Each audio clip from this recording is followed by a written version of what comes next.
Bem-vindos, senhoras e senhores, à nossa mostra de arte. Uma coleção de óleos e naturezas mortas que tem alguma coisa em comum.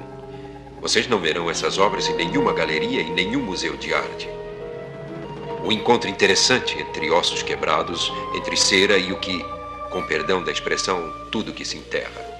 Portanto, apresentamos à sua aprovação este e outros instantes de pesadelo. Olá, ouvinte, seja bem-vindo à nossa Galeria do Terror. Eu sou a Angélica Hellish. E eu sou o Marcos. Hoje, Marcos, vamos aí para o quarto episódio, né, dessa série que vai ser curtinha, né? É a primeira temporada de Galeria do Terror, Night Gallery no original. Dessa vez a gente veio para o episódio com 2 segmentos, tá? Um se chama A Casa e outro se chama Certas Sombras na Parede. Né? Uhum. Pois é, como eu tenho falado, essa temporada é um pouquinho mais curta, então é importante para você saber que tudo que a gente comenta aqui, um aviso inicial, né? A gente deixa disponível lá no nosso canal do OkRu, ou seja, você consegue assistir legendado, você consegue assistir dublado, basta você colocar lá no OkRu, que é uma espécie de Facebook russo, né?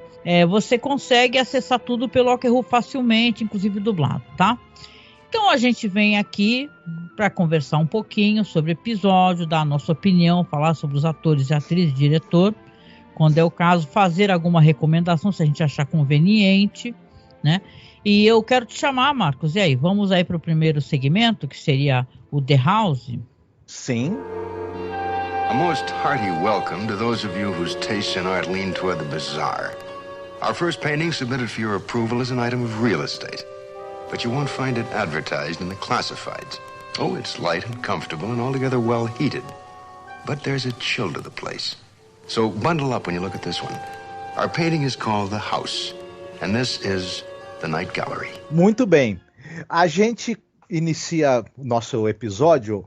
Você tem uma moça, o nome dela é Elaine Latimer. Ela está num sanatório se recuperando, a gente não sabe se de um colapso nervoso e etc, né?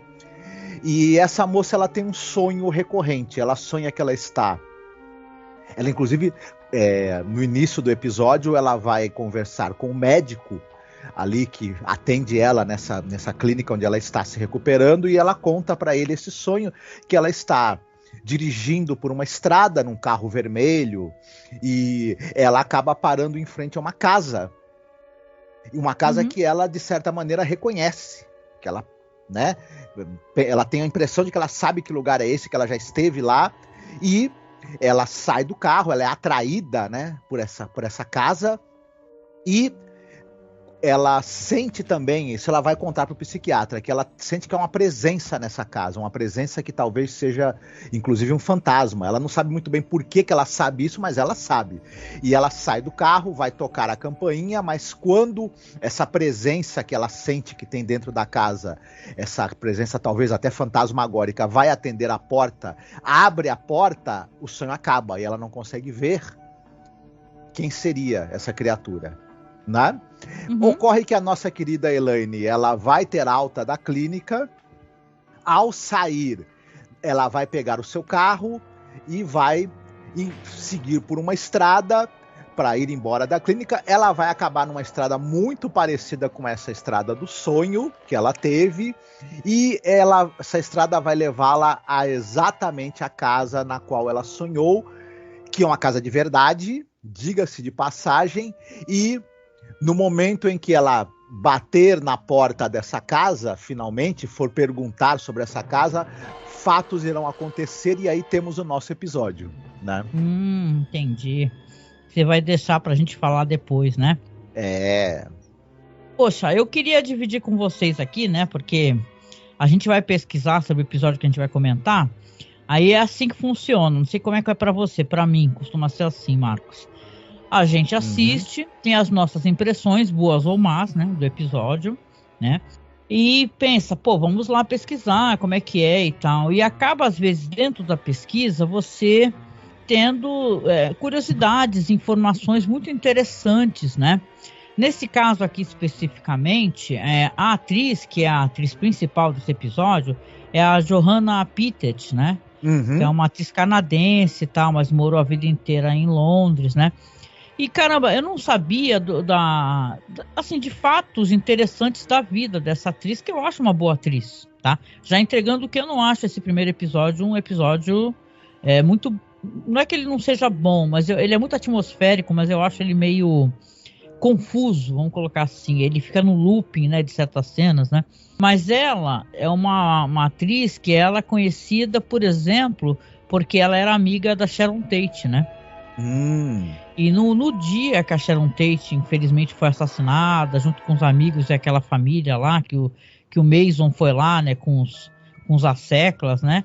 Ela poucos minutos antes ela tinha ido embora, ela estava lá visitando e tal. Então foi um choque, né, e tal. E ela é conhecida, sim, por ser uma atriz excepcional, maravilhosa, lindíssima, né? Como vocês podem ver no episódio.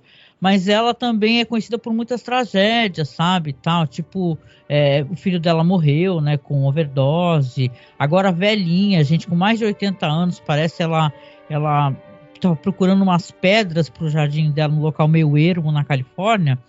E teve um deslizamento, ela ficou presa por horas, né? Conseguiu chamar uma amiga lá para socorrer, mas ela disse que ficou muito sequelada devido a esse acidente. Então é assim, né? A gente fica triste, né? Porque, e claro, a mulher não é só isso, a vida dela não é só isso. Foi uma atriz muito participou de Cassino Royale, né? E tal. Vocês vão ter acesso aí ao que ela fez na carreira. Mas para mim foi muito impactante, né? Porque assim, a presença dela nesse episódio é uma coisa quase diáfana, né? Propositalmente, ela sai da clínica, os sonhos dela é uma câmera lenta, né? Então você vê ela naquele carro de capota arriada, com os cabelos voando e chegando na casa, e dando claramente a entender que existe um looping ali, que ela fica o tempo todo vendo essa mesma coisa. E quando o episódio se desenrola e ela consegue a alta da clínica, fala para o médico assim que não se sente muito segura, mas ele fala, você precisa, né, tentar e tal, e ela vai, e justamente ela calha de passar por essa casa, ir por essa estrada e passar por essa casa, você vê que ela fica fascinada, né, e ela vai descobrir que a casa está à venda, né, Marcos? Exatamente. E ela descobre que a casa está à venda e a gente deduz, né, no episódio que ela é uma pessoa de posses, né, porque ela acaba encontrando o cara que é o corretor, né, ele tá ali tentando obter um cliente, né, que é o Peugeot.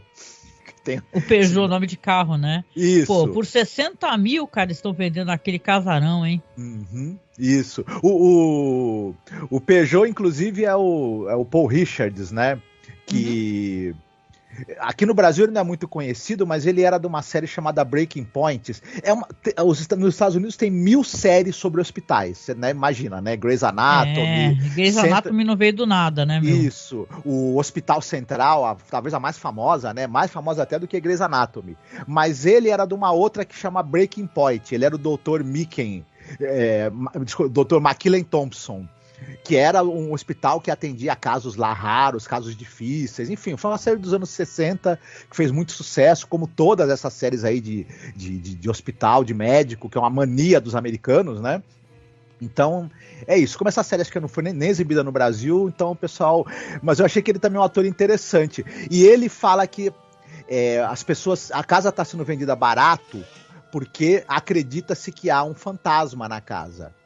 Isso, que ela é mal assombrada, né?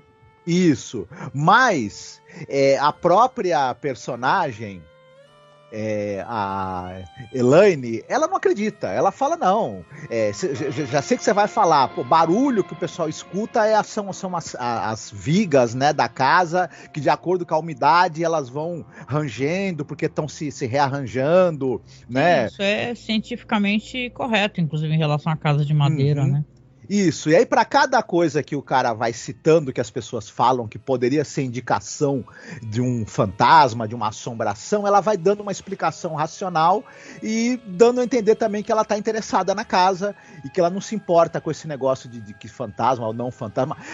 Não, e mais do que isso, ela conhece toda a disposição da casa, quartos, as cores dos quartos e tal. É como se ela realmente estivesse retornando para o local que ela já conhece, né? Isso. A gente sabe que ela viu essa casa várias vezes em sonho, já citamos isso, né?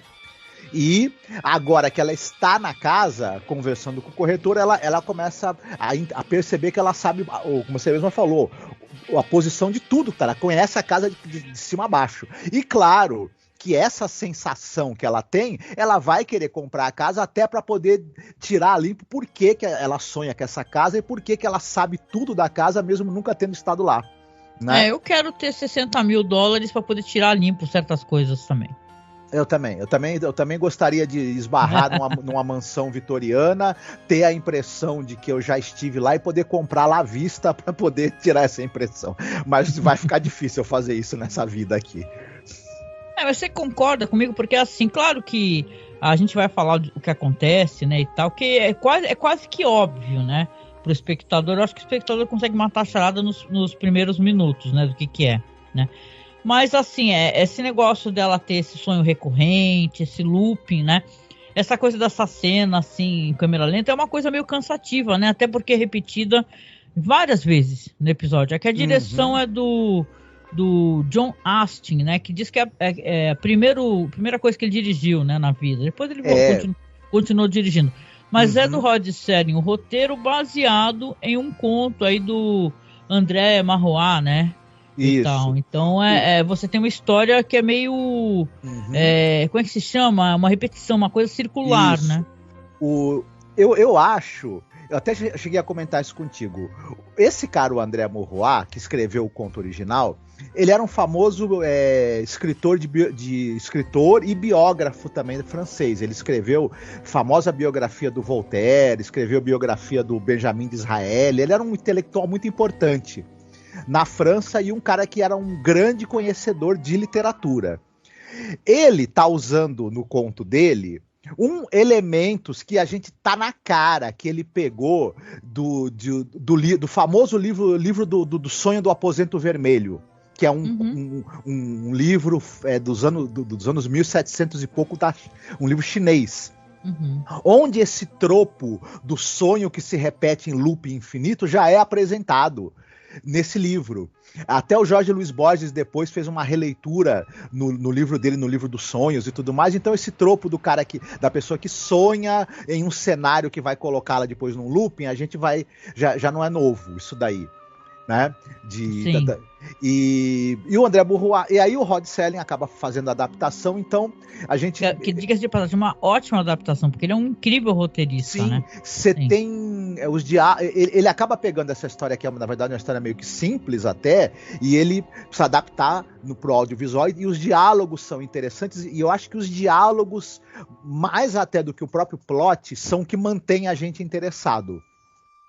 E o diretor do episódio também, eu acho também que a narrativa ela acaba se repetindo um pouco. O John Astin, ele era o Gomes da família Addams, né? Não sei se você sabe. Não lembrava. Ele era ator. Ele era ator, entre mil outras coisas, ele era o Gomes da família Addams dos anos 60 e também era o cara que fazia a voz do Gomes no desenho. Então a carreira dele era de ator. Ele dirigiu algumas coisas aí em TV e ele vai dirigir mais 2 episódios, viu? De Galeria do Terror. Inclusive a atriz aqui também vai participar mais algumas vezes também. Isso, ela teve em 4 episódios, né? A Joana Petete. E então eu acho também que a direção dele, não vou dizer que seja uma direção ruim, mas ela não tem as decisões, né? Por que repetir tantas vezes essa cena do sonho, sabe? Do mesmo jeito. Sim, existe uma função para essa repetição. Ela não é uma coisa que eu tô fazendo isso porque eu não sei o que fazer, não. Mas é uma coisa cansativa, porque ela é feita de maneira integral, né? Sim. Do mesmo jeito e tal. Então é um pouco cansativo. Então, claro, a história vai andar, porque ela vai estar na casa, ela comprará a casa, e inclusive a gente ficou brincando, né? Porque a gente repara nessas coisas, né? Ela tá dormindo na cama lá, toda bonita, arrumada e com de bota, né? Na cama com bota, gente, né? Que é isso, né?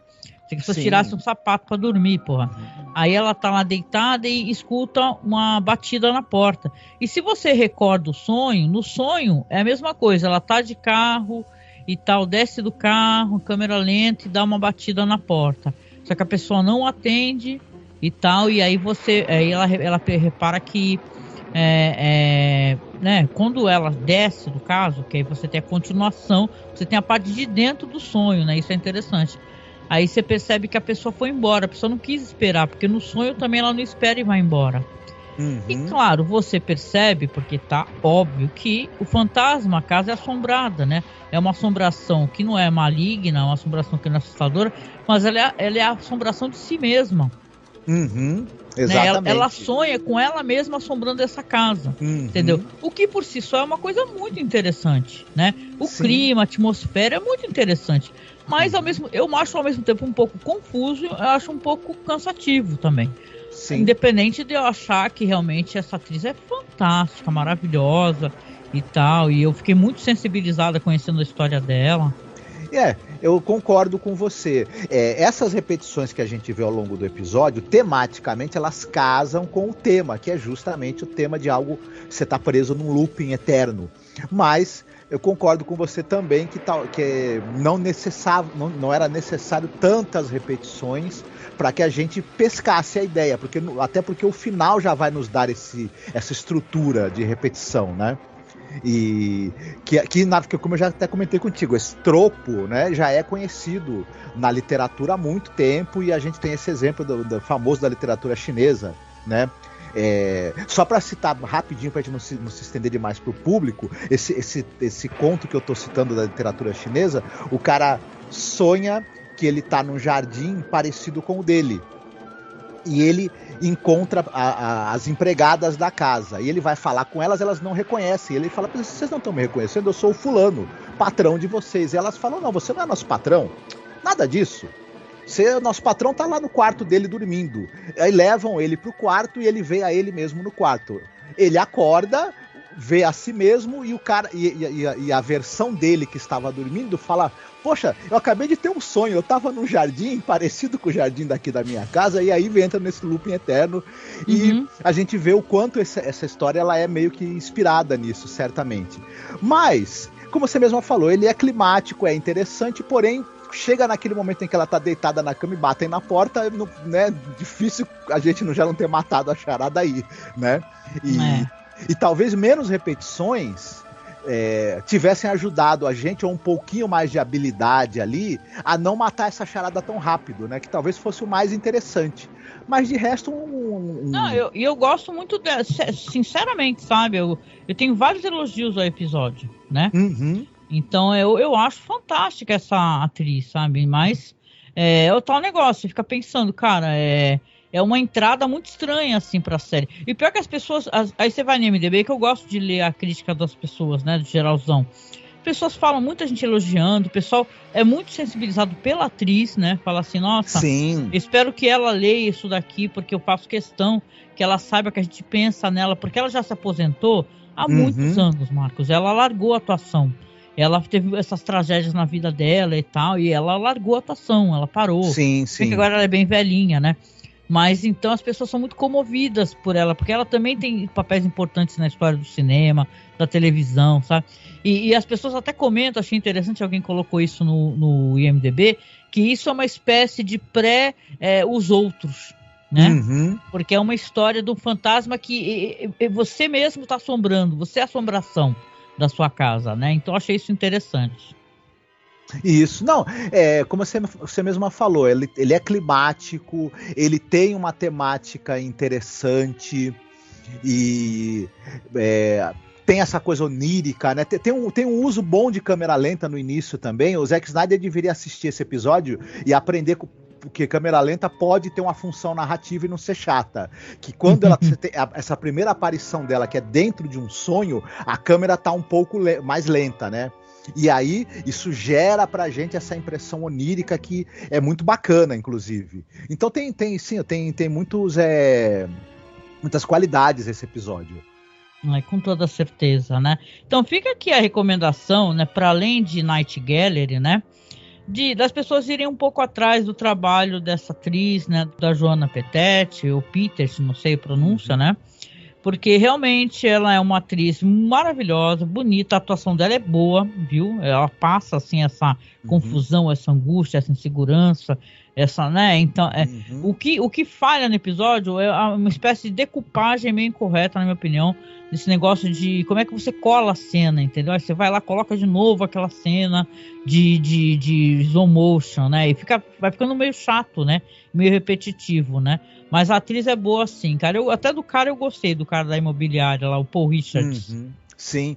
Tem o Steve Franken, que é um médico também da clínica, que tem uma participação bem curta, mas ele é um médico muito simpático, né? Porque tem uma coisa em Galeria do Terror, que eles parecem que não gostam muito de médicos, que é só médico carcamano, né? Mas aqui, nesse episódio, tem um médico bonzinho, né?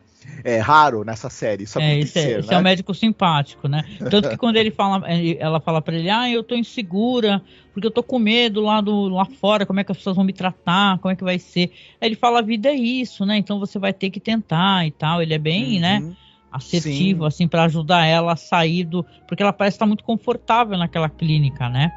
E tal. Bom, de qualquer maneira, interessante.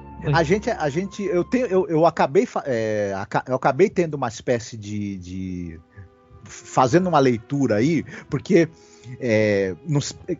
claro, esse episódio a leitura dele é totalmente em aberto, né? Pode ter várias interpretações, mas eu achei que, por exemplo, esse início do episódio numa clínica na qual ela está se recuperando não é à toa. Por conta de haver esse início e um sanatório, a gente acaba imaginando que talvez o que aconteceu depois, muito do que aconteceu depois, pode ser tudo uma grande alucinação, né? Sim, de repente ela ainda tá até na clínica, né, meu? Isso, exatamente, só que isso também me passou bastante pela cabeça, e que, por exemplo, aquele cara da casa pode ser até uma espécie de alter ego, digamos assim, na cabeça dela, do próprio médico, né? Enfim... E de certa forma esse médico quer que ela encontre ela mesma, né? E, enfim, uma leitura que deixa em aberto aí, mas só do fato de você poder ter essa segunda camada de leitura, já o episódio também já ganha, acho eu, né? Verdade. Legal, gente. Então, vamos aí pro próximo segmento? A significante mais óbvia da existência do homem é a sombra. Aparece e desaparece com a luz. Nas horas do dia é nítida ao sol e difusa com a lua. É um esboço perfeito e rapidamente evanescente de determinado objeto, em determinado momento. Este quadro se intitula Certas Sombras na Parede. Dessa vez eu vou fazer a sinopse para vocês aqui do Certas Sombras na Parede, né? Esse episódio aqui tem a nossa querida, eu digo a nossa porque a gente se rasgou totalmente de elogios a ela quando falava sobre The Twilight Zone, que é a querida atriz Agnes Moorehead, né? Sempre com uma atuação superior, né? E assim, nível para você ganhar um Emmy, um Oscar mesmo, inacreditável. E aqui também ela mostra que veio, né? Aqui a gente vai ter uma história que você começa com uma mulher acamada, que se chama Emma, que é a própria Agnes Moorehead. Ela tá ali acompanhada parece que é um parente, né? O Stephen Brigham, né? Que é interpretado pelo ator Louis Hayward. Ele tá lá lendo para ela o livro do Charles Dickens, né? O Grandes Esperanças, né? E tal, conversando com ela, e ela muito preocupada, inclusive com o destino do próprio corpo. Parece que ela tá com uma doença terminal e sofrendo muito, com muita dor, né? Muita dor. E me aparenta, aí te pergunto depois também a tua opinião sobre isso, que ele é um médico, né? Mas ele também está intoxicando essa irmã, né? Porque ela parece ser a irmã que é a detentora do dinheiro na família, né? Porque, claro, ela tá ali, ele conversa com ele, fala assim, eu não quero que o meu corpo seja, sei lá, enterrado, quero que ele seja cremado e tal. Ele fala, não fala sobre isso e tal, toma esse remédio aqui, né? E ele tenta acalmá-la um pouco, ela fica lá sentindo dores, né? E você tem um grande destaque no episódio, isso é obviamente proposital, isso é muito bem feito na minha opinião, Aqui a direção, temos o Jeff Corey, né, como diretor, roteiro do Rod Serling também. E você tem aqui, as sombras são muito em destaque, né, no episódio.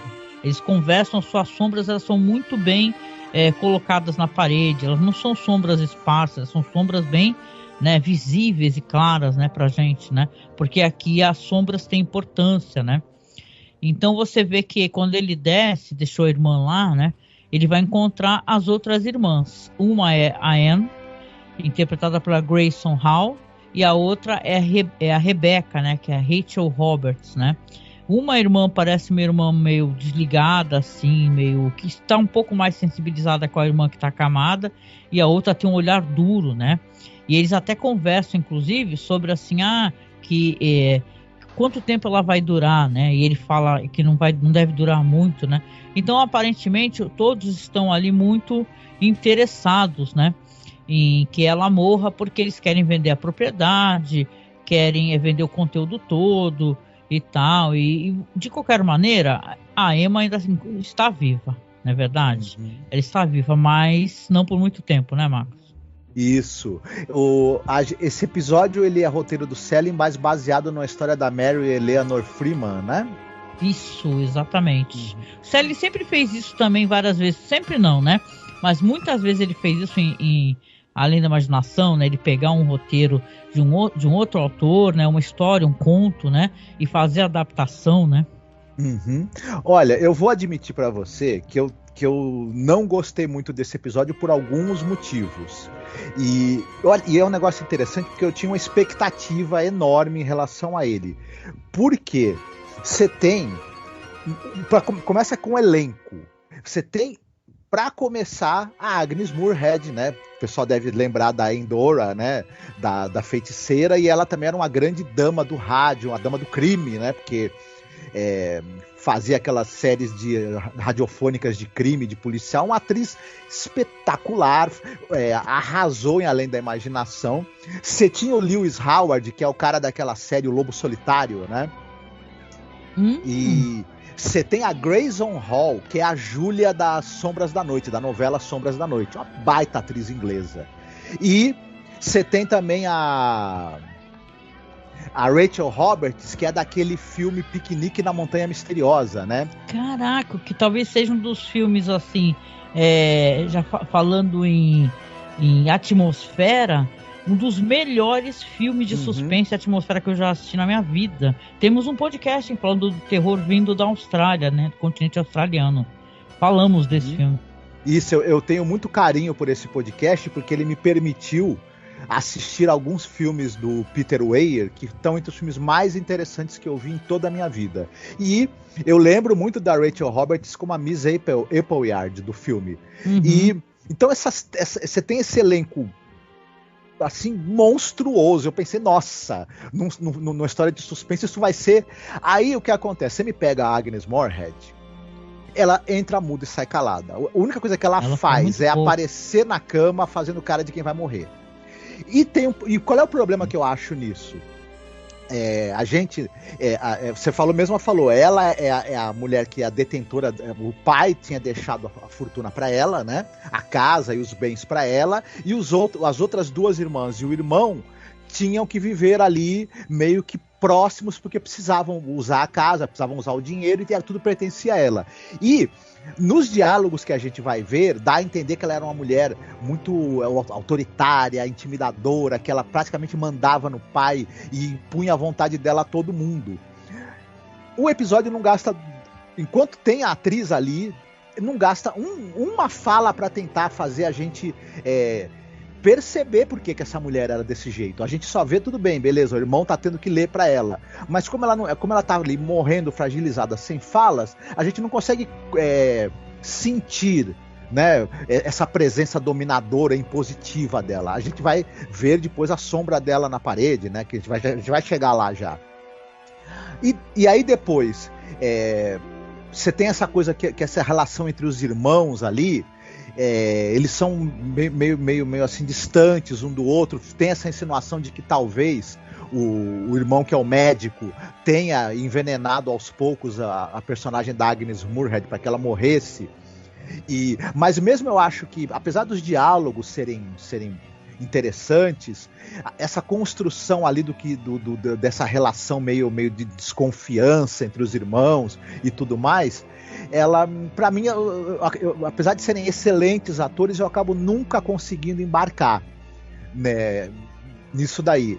E outra coisa, quando a gente, você já adiantou, né, que ela morre, né, e a sombra dela fica aparecendo na parede, a sombra dela sentada, quando ela ficava sentada com o irmão lendo para ela, aquela sombra fica na parede e no que faça aquela sombra sair. A gente espera que vá haver alguma escalada de terror a partir daí, mas essa escalada também não acontece, né? Então, não sei. Tu pode até finalizar, tu contar o que acontece pra gente poder dar as nossas opiniões. Eu também tenho opiniões, inclusive, assim, eu entendo o teu ponto de vista. Eu tenho eu gosto mais dessa história do que da outra, da casa, entendeu? Eu acho essa história, mas eu concordo contigo, é uma história que tem potencial e parece que não é entregue pro espectador. Fico com a impressão que o primeiro segmento tinha que ser muito curto e esse que tinha que ter sido maior-metragem, entendeu? Que a gente queria saber mais sobre essa história, conhecer a história dessa família, conhecer o desenrolar e tal, e parece que não acontece, né? É meio triste isso daí, porque é uma história que eu vejo, até porque, não dá pra desperdiçar você ter Agnes Moorehead, né? Pensou em todo esse elenco, né? Uma história como essa aqui, que é uma história, se você for parar pra pensar, no nosso imaginário, é uma história assustadora. Você tem uma pessoa cuja sombra dessa pessoa fica impressa. Isso daí é digno de um Junji Ito, sério mesmo. Você tem uma pessoa que morreu, entendeu? Que toda a tua família desejava a morte dela e a sombra dessa pessoa fica impressa na parede. Isso seria uma ótima história de terror, onde essa sombra, né, eu aqui falando, se movesse, mudasse de lugar. Sim. E tal, isso trouxesse terror, né, pra família, muito terror, né? Então isso é digno, né, de uma história de terror, só que é meio anticlimático, ela acaba meio subitamente, né, concordo. Isso de uma maneira engraçadinha, porque o que acontece? As irmãs ali, as duas irmãs, acham que o irmão envenenou aos poucos a irmã que faleceu. Acham e não fizeram nada para impedir, porque elas também queriam que ela morresse para poderem ficar com a casa. A verdade é essa, né? A gente vai pescando isso. E em um determinado momento, aquela sombra que fica na parede, eles tentam pintar a parede, tentam lavar a parede, tentam tudo que se possa imaginar e nada dá de apagar a sombra. Eles, com o tempo, como a sombra também não faz nada, só fica parada ali, eles aceitam aquilo, resolvem desistir de tirar aquela sombra. E o irmão, ele quer vender, ele quer a parte dele. Ele resolve, vou vender a casa, né? O Stephen, né? Ele fala para as duas irmãs, olha, eu tô fazendo um inventário do valor da casa, dos bens, de tudo que tem aqui dentro, todos os objetos antigos, as obras de arte, tudo. Vamos vender e vamos dividir igualmente por 3. E as duas irmãs falam, mas espera aí, nós vamos para onde? Nós vivemos aqui nossa vida inteira, né? E o cara, não quero saber, eu quero vender, quero a minha parte, quero ir embora daqui, porque essa sombra tá me incomodando também, já tô de sacola cheia dessa vida aqui. A gente sabe também que ele é um cara que... As duas irmãs viveram a vida toda lá na casa, junto com a terceira irmã. Ele é um cara que se formou em medicina, foi exercer, mas a gente sabe que ele é um cara que mau caráter, escroque, então ele acabou com a própria carreira e teve que voltar pra lá. Né? Jogo, também tava com dívidas de jogo e tudo mais, enfim, um belo sem vergonha, o Dr. Stephen. E o que ocorre é que as irmãs resolvem envenená-lo também, basicamente, né? Para ele morrer e elas ficarem lá com a casa, com os bens bonitinhas lá.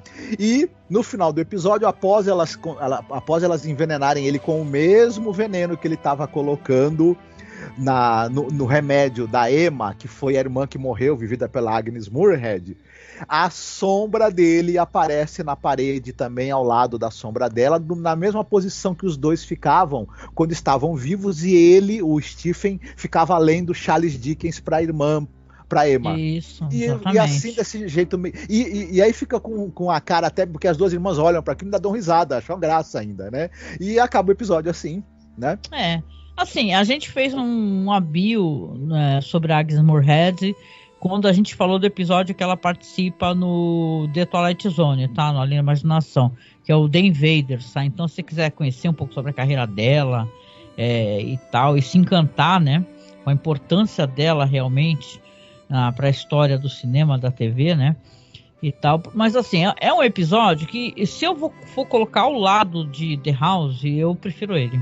Eu fico com ele, mas eu fico com ele com ressalvas, concordando contigo que eu gostaria de saber mais sobre essa história. Essa história tinha muito potencial e visivelmente é tal negócio, né? Vamos lembrar que o Rod Serling não tinha mais não tinha autonomia para decidir as coisas aqui. Tinha outras pessoas à frente, né? As pessoas queriam o Rod Serling ali apresentando, né? Fazendo roteiro e tal, mas era o que queriam dele. Então eu acho que é uma história que o Rod Serling ele traria mais coisa. Que ela lembra muito também aquele As Máscaras, que é o episódio lá do The Twilight Zone, que é dirigido pela Ida Lupino, né? Então esse negócio das pessoas estarem ali aguardando a morte, né? Ansiosamente, tudo, né? Pô, tem maior potencial. E é uma história assustadora. O que acontece é assustador. Mas o desfecho não é assustador porque quer ser engraçadinho, né, e tal. Então, é o tal negócio. Com tudo, se você for me perguntar, como eu já disse, eu ficaria com certas sombras na parede. Certo, eu já ao contrário prefiro o primeiro episódio, é interessante. Né? Tá bom, tá certo. Mas é interessante, né, Marcos, que os dois são histórias de fantasmas, né? Isso. É um episódio sobre fantasmas, né? O The House é fantasma e, de certa maneira, a sombra impressa na parede é fantasma também. Enquanto que um é um episódio de fantasma um pouco mais, como é que eu vou dizer, talvez moderno, desconstruído, enfim, ele joga com essa coisa de uma estrutura mais curiosa, mais diferente. O primeiro é uma história, desculpe, enquanto que o primeiro faz isso, o segundo é uma história de fantasma mais clássica, né? É um cripta do terror, entendeu? Uma história de 2, 3 páginas do cripta do terror, né? Eu acho que tem essa dinâmica cripta do terror nessa Night Gallery, sabe? Histórias curtas, que querem... Só que às vezes é mais impactante, às vezes é menos, né? Depende de como é que a história é entregue para o espectador, né? Mas de qualquer maneira, a gente continua tendo diálogos muito interessantes e mais uma vez, né? Eu acho que o Rod Serling, eu já falei isso várias vezes, entre as várias características que ele tinha como roteirista brilhantes, talvez a mais brilhante seja a maneira como ele constrói diálogos, mesmo em episódios que talvez eles não tenham uma estrutura tão interessante ou um final tão interessante, os diálogos deles são sempre muito sólidos, muito bem escritos e acabam mantendo o interesse da gente na história que está sendo contada. O cara, ele realmente era um grande escritor de diálogos, assim, é impressionante. E sempre os atores acabam se beneficiando muito, né, de ter boas falas, né, acabam podendo chegar no máximo ali daquele papel, porque os diálogos ajudam, né, e enfim. Muito legal. Bom, é isso aí, né?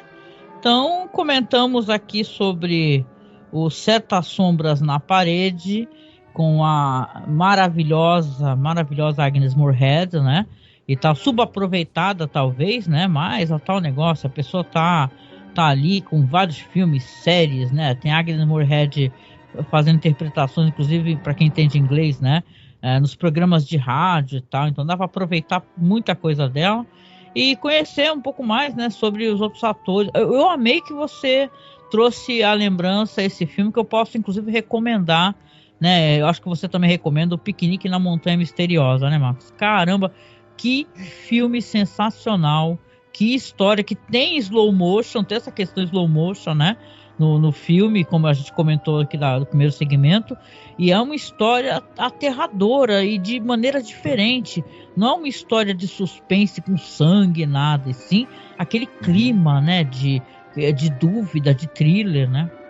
Sim, esse filme é absolutamente sensacional, o Piquenique na Montanha Misteriosa. Foi feita uma minissérie mais recentemente, que eu não assisti, mas eu imagino que não chegue... Era com uma atriz do Game of Thrones, sabe? Então, assim, isso. Cara, não... acontece isso muito e tem acontecido bastante, né? As pessoas estão fazendo remakes e tal de paradas que sabe, não está ficando legal, gente, e tal, né? E tal. Capitalizar em cima de algo que tem importância, né? Mas não fica muito bom. Acontece. Isso. Esse filme é um filme, ele é absolutamente perfeito. O Piquenique na Montanha Misteriosa é um filme excepcional. Quem puder, dirigido pelo Peter Weir, quem puder, não deixe de ver. Ele é uma obra-prima mesmo dessa coisa do terror, né, do folk horror, mas de um folk horror que é altamente sugestivo e sutil. Então é maravilhoso esse filme mesmo. Então quem achou que dava para desenvolver essa história numa minissérie é difícil, sabe? O efeito de comparação é muito cruel. Então não tem como. Eu já vi adaptações de outras coisas, várias adaptações da mesma história. Eu curto, que nem, por exemplo, né, que eu acho que eu nunca comentei sobre isso. Eu tenho vontade de, por exemplo, já falei pro Marcos, de fazer um podcast só falando sobre as adaptações de, olha, justamente o que o irmão lia aí pra irmã, né, pra Emma, de Grandes Esperanças, né, Great Expectations, isso. Né, tá. Porque eu sempre achei essa história interessante, e tem várias, né, várias adaptações, eu sempre tive curiosidade de assistir todas, entendeu? Então não tenho problema com ter várias adaptações. Eu só acho que, por exemplo, você pegar o Piquenique na Montanha Misteriosa, né? E você fazer uma série assim, você achar que tá inovando e tal, vai depender de como o roteirista é um bom roteirista, né? Porque eu acho que tem isso. O filme tem um roteiro ótimo, né? E eu acho que a série tem umas falas nada a ver, entendeu? Eu vi vários episódios e eu não gostei nada, né? Da série, isso. Né, que é baseada.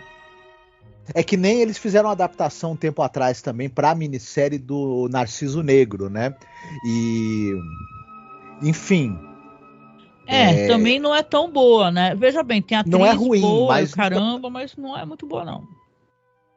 Isso, mas é difícil. Então, a série não é ruim, mas o filme, ele é Débora Carr, dirigida pelo Michael Powell, é algo assim que é um nível que é difícil, viu? Você querer chegar perto, é difícil.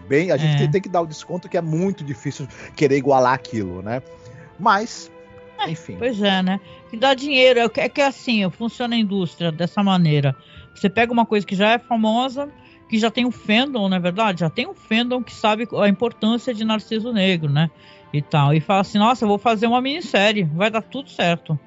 Entendeu? E não, às vezes acontece, não dá certo, o roteiro não é bom, entendeu? Narciso Negro é mais engraçado, tava vendo aí que foram feitos vários painéis, uma boa parte do trabalho foi feito dentro de estúdio, sabe? O negócio é impressionante, sabe aquelas cenas gigantescas dela no alto daquela, no sino lá, né? Que ela fica bem na pontinha, né, e tal, né?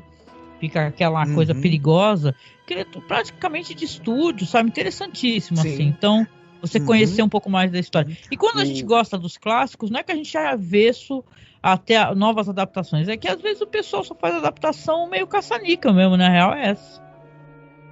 Sim, exatamente. A gente percebe que o pessoal quer faturar em cima de um material que já é clássico, que já tem um público, que já é muito, muito querido, né?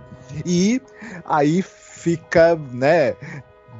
Enfim, você pega um negócio que ele é o pícaro da perfeição, que é exatamente por um filme como esse do Michael Powell e do Pressburger, é difícil. Aí o efeito de comparação que você vai sofrer é violento. E aí, como a série também não é nada assim fora excepcional, ela é uma série até boa, mas nada mais do que isso, aí fica difícil. É isso, gente. Então, a gente vem chegando ao final do nosso podcast sobre Galeria do Terror. A gente, né, nossa visita aqui aos quadros, né, as sombrias obras de arte aqui que o senhor Rod Serling nos apresenta. Mas, claro, eu sempre faço uns avisos, porque é importante, gente, os avisos pelo seguinte, né, como eu disse lá no início, os episódios estão no nosso canal do OK Who, tá bom? Então você consegue acessar tranquilo. Sim, eu sei que tem na Darkflix, mas a Darkflix cobra, né, cara? Então, eu não sei como é que é a dinâmica da Darkflix, se eles pagam os direitos autorais ou não. E se é pra pegar pirataria, pega de graça, né, bicho, né? Assim, com todo respeito, né? O trabalho de quem agrega conteúdo, porque eu sei que é bem difícil fazer curadoria, né? Então, tem lá no nosso canal do OK Who. E você também pode, claro, obviamente, conhecer o resto do material que a gente já fez sobre o Rod Serling. Pô, a gente fez podcast sobre todos os episódios de Além da Imaginação. Você consegue acessar facilmente o nosso site, masmorracine.com.br, ou então pelo Spotify. Vou deixar logo abaixo os links, tá? Aqui para vocês acessarem. Lembrar que a gente precisa do seu apoio para poder continuar, né, os nossos programas, comprar material, comprar microfone, etc, né? O seu apoio financeiro, já que a gente não é patrocinado, ele é muito importante. Nós já temos apoiadores que estão sempre ajudando, então, né, vamos lembrar, né, Marcos, sempre agradecer a quem nos apoia, porque sem vocês talvez o podcast já tivesse acabado, né? Às vezes eu falo no Twitter, falo assim, gente, qualquer site cai, né? Porque, às vezes, até por questões técnicas, porque eu mexo com o site, mas eu não sou uma especialista em mexer em WordPress, em, né, construção de site, etc. Então, qualquer hora isso pode acontecer, né?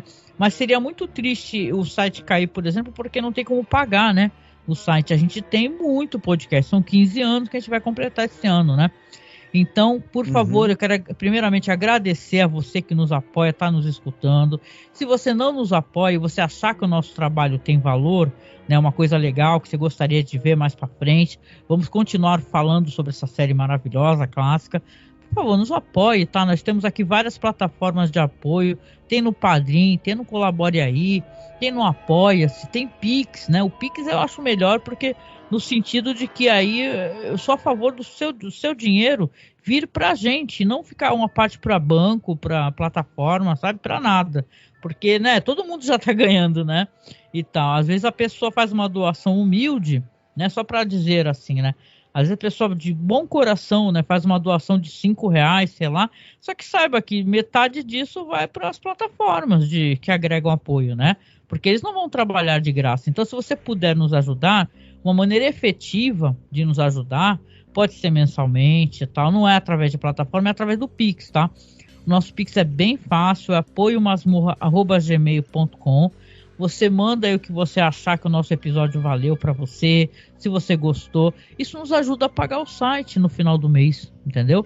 Chega o final do mês, a gente paga o site, estamos precisando de microfone. O Marcos está precisando de um pedestal, porque eu quero melhorar o som do áudio do Marcos, né? Botar o Marcos com uma mesinha de som. A gente tem que comprar não é pedestal que chama, um desses braços articulados, né? Vamos tentar comprar. Não terminamos ainda de comprar todas as peças para o PC. Falta comprar a placa de vídeo também, isso ajuda bastante o trabalho de edição, etc. Então, por favor, nos apoie, tá? E muito, muito obrigado, né, Marcos? Muito obrigado a você que está nos acompanhando, que está conosco aqui, nos ouvindo toda semana, você que também colabora conosco, e estamos aí, né? Estamos aí, estamos juntos e vamos seguindo, galera, o terror. Lembrando aí que mês que vem eu vou fazer umas lives, hein? Falando sobre a série Six Feet Under, que é uma série muito querida, maravilhosa. Se você nunca assistiu, assista, que eu acho que você vai gostar. Eu vou assistir, vou comentar com vocês como eu fazia, né, sobre a série Hannibal, né, e tal, falar curiosidades, falar pensamentos, sentimentos, né, que é uma série que, para além da morte, ela fala muito sobre vida, né, sobre relações humanas. Eu gosto muito dessa série. Então não deixa de se inscrever já no canal aqui, caso você tenha, né, chegado de maneira meio aleatória. Já se inscreve em Masmorracine, se inscreve aqui nos nossos feeds de podcast, procura Masmorracine, que isso ajuda também, tá certo? Então a gente vai nessa, deixa para você um abração bem gostoso e vai fechando a porta do museu aqui, fechando a nossa Galeria do Terror. Isso mesmo, mas outros quadros assustadores estarão à sua disposição quando o museu reabrir. Um abraço, até mais. Até, tchau.